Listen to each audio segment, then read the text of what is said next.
This is the Breaking Up with Binge Eating podcast, where every listen moves you one step closer to complete food freedom. Hosted by me, Georgie Fear, and my team at Confident Eaters. Welcome back to the Breaking Up with Binge Eating podcast. I'm Georgie Fear, and I have Christina Holland with me. Hello. Today, we're unpacking one of the most common and sneaky unhelpful thoughts in the binge-restrict cycle. The thought is, I'll make up for it tomorrow. You've probably heard that phrase before, maybe after an unexpected snack, a holiday meal, or a binge.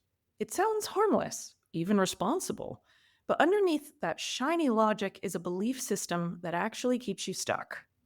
Let's take a closer look at the thought itself. I'll make up for it tomorrow. Psychologically, it's what we'd call a clustered cognitive distortion, meaning it's not just one type of unhelpful thinking, but a mix of several. Quite an achievement, actually, in cognitive distortion. Yeah. You got more than one going in there. The pentathlon of cognitive distortions. So first, we've got all or nothing thinking included. This is one of the most common distortions in disordered eating. The idea that you're either being good or bad with food. You're on track or off track. If today feels like a failure, then tomorrow becomes the designated fix-it day. There's no room for neutrality and certainly no grace. Next is what's sometimes called future tripping, mentally jumping ahead to an imagined version of tomorrow where everything gets fixed. It's a form of delayed responsibility, and it gives temporary relief in the moment, but it disconnects you from the present and loads pressure onto your future self, who often ends up overwhelmed, restricted, and back in the same cycle. We also see moral reasoning, assigning judgment to food choices. I was bad today, so I'll be good tomorrow. Isn't just black or white, it's also got ethical connotations to it. It frames eating in terms of virtue and failure, turning food into something that you need to earn or repent for. And that moral framing is a direct pipeline to shame. Layered on top of that are should statements. Tomorrow, I should restrict. I should skip breakfast. I should exercise extra hard. These rigid internal rules often sound productive, but usually lead to guilt, self-criticism, or more backlash eating. And let's not forget that there's an element of magical thinking. I'll make up for it tomorrow contains the belief that one clean or disciplined day can undo a binge or erase discomfort. But physiology doesn't reset like that. And emotionally, this thinking keeps a person stuck in extremes. So while I'll make up for it tomorrow might feel like a plan, it's not actually progress. It's a layered distortion that pulls you out of the present moment and back into a cycle of guilt, overcorrection, and disconnection. Recovery starts with seeing that and choosing to stay here, now, instead of tripping into tomorrow. Now that we've picked it apart and classified it, let's examine the effects of this sneaky sabotaging thought. The thought pops up, and let's say you buy in. Yes, I'll make up for it tomorrow. What happens after that? Usually one of three outcomes. One, overeating in the moment because, hey, you'll undo it tomorrow. Two, punishing behaviors the next day, like overexercising, fasting, or restricting. And third, emotional pressure and perfectionism often come right on the heels of that idea, which raises your stress and makes another binge more likely, not less. And let's be honest, has anyone ever actually felt like they successfully made up for it? Like, have you ever woken up after a compensatory workout and said, "Ah, yes, balance has been restored. I am now morally and metabolically redeemed"? No, you're just tired, cranky, and somehow still feeling guilty.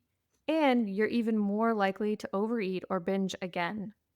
Guilt-induced workouts, I find, or fasting, or dieting, just at best bring us back to feeling okay or acceptable again. They never make us feel good.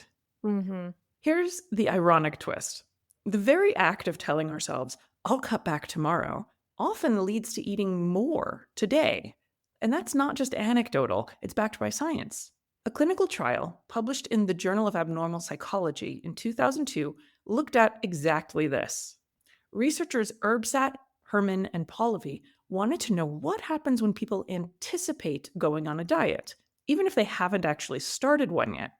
They took a group of participants and randomly assigned them to one of two conditions. One group was told they'd be starting a diet the following week. The other group wasn't told anything about dieting. Then, right after getting that information, everyone did a taste test, which was actually a sneaky way to measure how much food they would eat. The results were fascinating. The participants who were restrained eaters, meaning they regularly try to control or restrict their intake, ate significantly more during the taste test if they were told a diet was coming. Just the idea of deprivation triggered a kind of last chance overeating. And this is something I've seen in my clients too. If they anticipate the beginning to work with a nutrition coach is going to mean going on a diet, they often will meet us at our first session. And Christina's nodding because you've probably heard this. People are like, I ate so much last night, just knowing that I was going to talk to you today in a sort of last suppering act. hmm Yeah, unrestrained eaters didn't change their behavior. They ate the same regardless of what they were told. But for chronic dieters, the thought of cutting back tomorrow flipped a switch. I better enjoy this now because restriction is coming. Da, da, da. And that's exactly how I'll make up for it tomorrow works. It sounds reasonable, it sounds like a plan, but it actually primes your brain to eat more now because it's bracing for that scarcity. You don't need to be on a diet for deprivation to affect your behavior. Just anticipating one can set a binge in motion. So if you've ever thought, I'll be really good, just protein and vegetables tomorrow, and then found yourself going harder on the snacks tonight, this is why. Your brain hears restriction is coming and shifts into survival mode. The problem isn't you, it's the restriction and compensation mindset. So let's talk about what to do with this thought, I'll make up for it tomorrow, because it's not enough to just recognize that it's a cognitive distortion.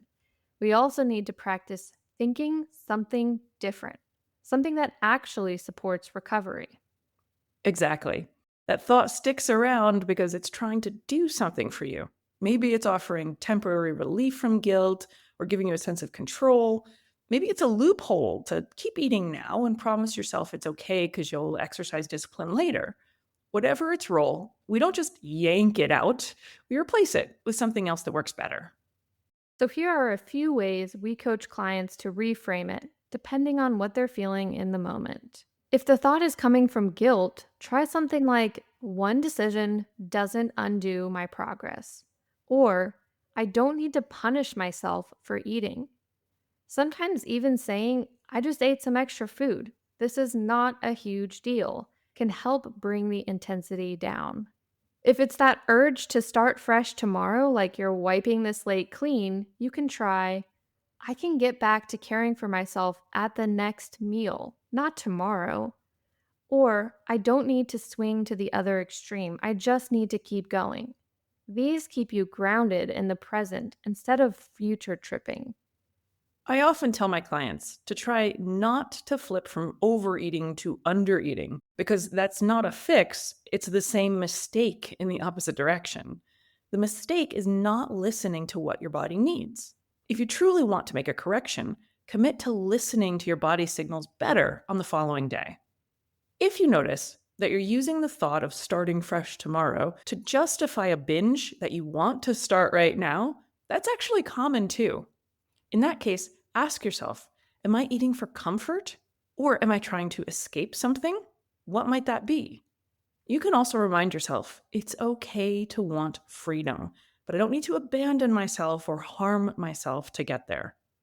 And if the thought is about fear, like you're scared you've lost control and need to overcorrect, try restricting tomorrow won't fix today. It just starts the cycle again.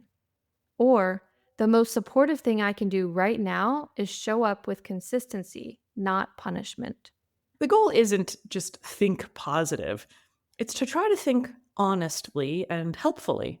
We want to shift from a mindset of urgency and overcorrection to one that's more about steadiness and care. Recovery doesn't mean you never have distorted thoughts. It means you recognize them when they show up and choose to respond differently.